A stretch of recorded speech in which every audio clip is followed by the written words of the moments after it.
Hi guys, and welcome back to my channel. Today I'm going to be showing you how to make these amazing no-sew Christmas baubles.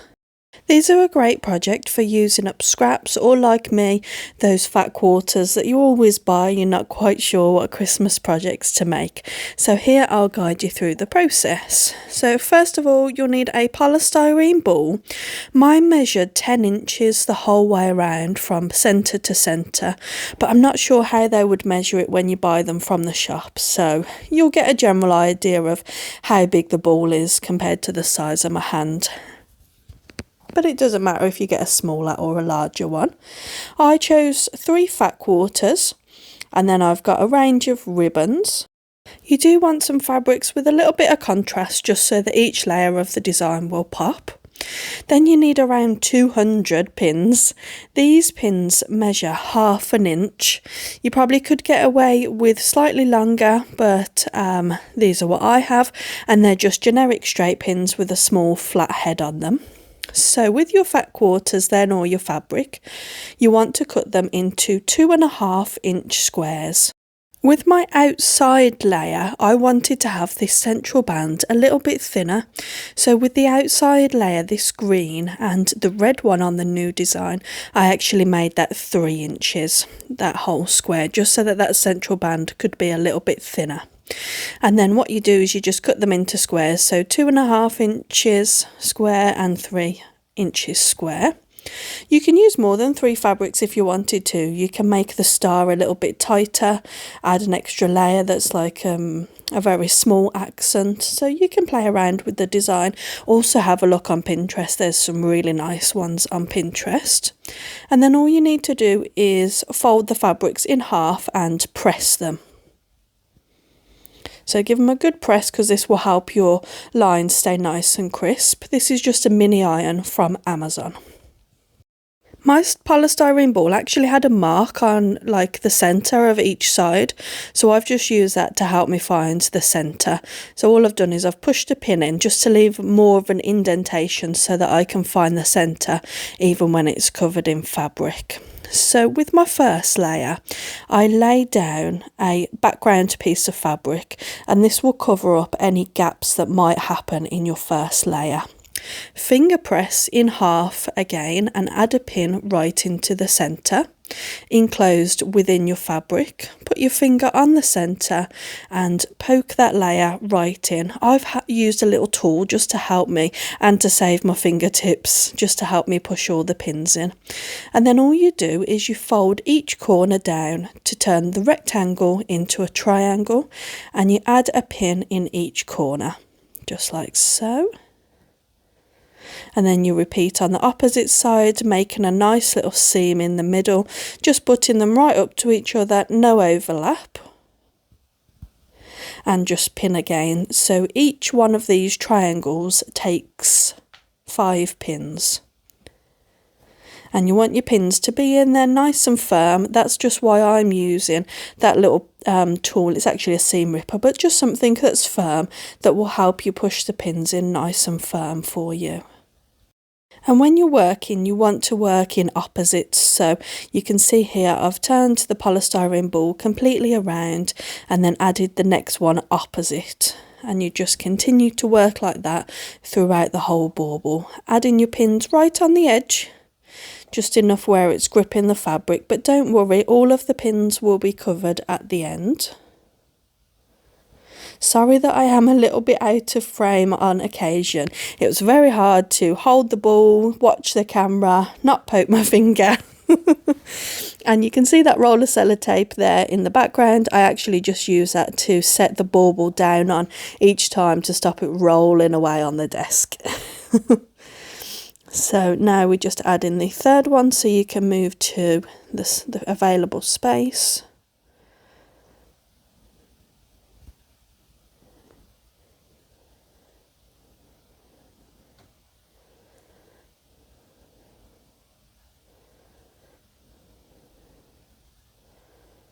These are really simple, but yet so effective. You wouldn't believe like how simple they were when you first look at them, and they are really effective. I'm gifting 3 to my mother-in-law, and then I'm going to make another 3. I'm not sure who for yet.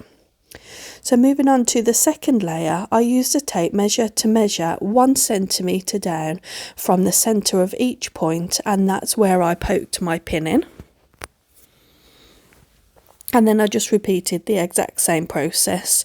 Here I've used a cream, so I've gone green, cream, and then red, just because the cream makes the other colours pop.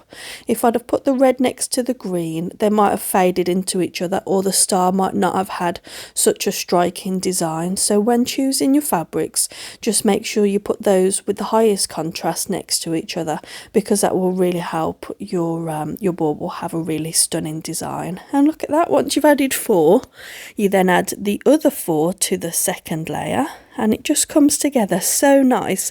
There's so many different design layouts that you can do as well, and just colour combinations. I think they are really, really good decoration.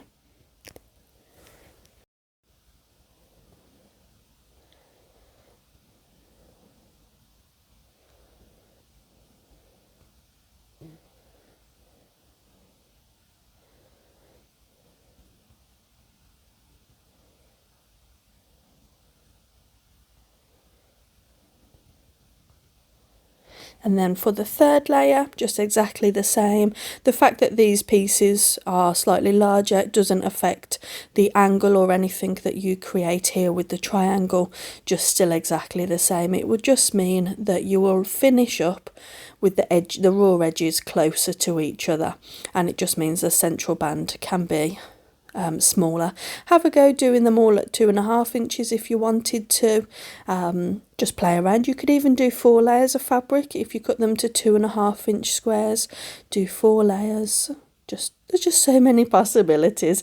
I'm just giving you the basis of how to do these, and I actually saw how to create these baubles on a live stream by a lovely lady called Crafty Irina.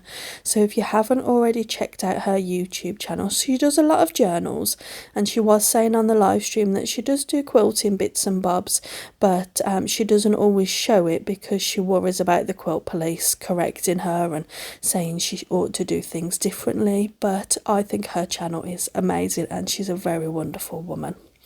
And before you know it, you put in the last piece in, and look how effective it is.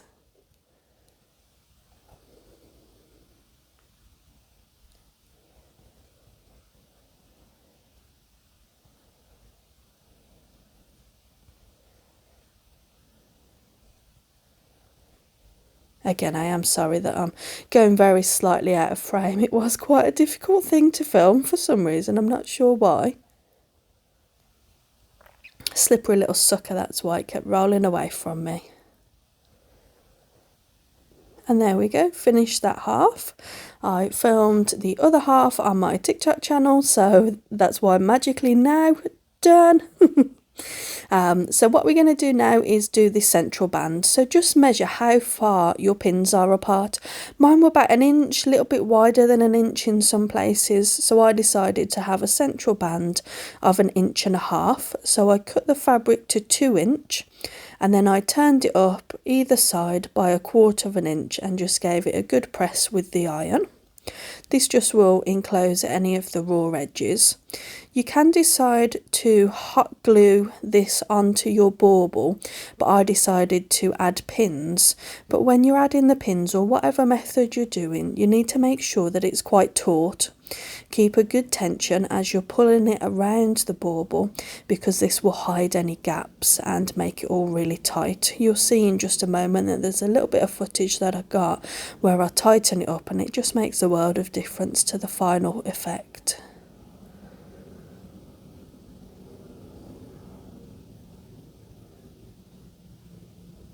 Here it is, I notice a gap, so just pull it tighter and it just tightens everything up. Once you've got a nice bit of tension on it, stick a pin in there. I imagine if you're using hot glue, you'd have to keep it held until the glue had set, and then just tuck the raw edge in, and again just add some pins there just to hold all of that down.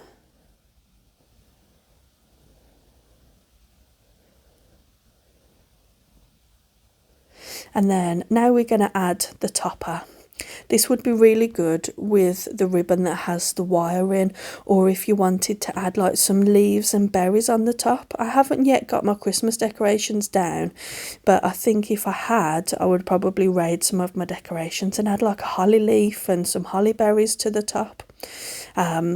Yes, I did eventually add some white ribbon into this, so you'll see in a moment, but I wasn't too happy with how the top turned out, but I think it will be fine. Added a few pins in there, gave them a good press and give everything a nice little fluff out.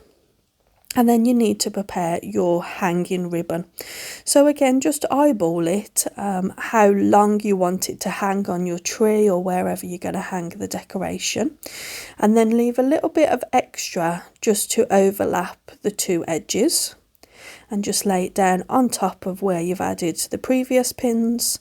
And then I added 3 pins in a row here, just to make sure that the loop was nice and secure.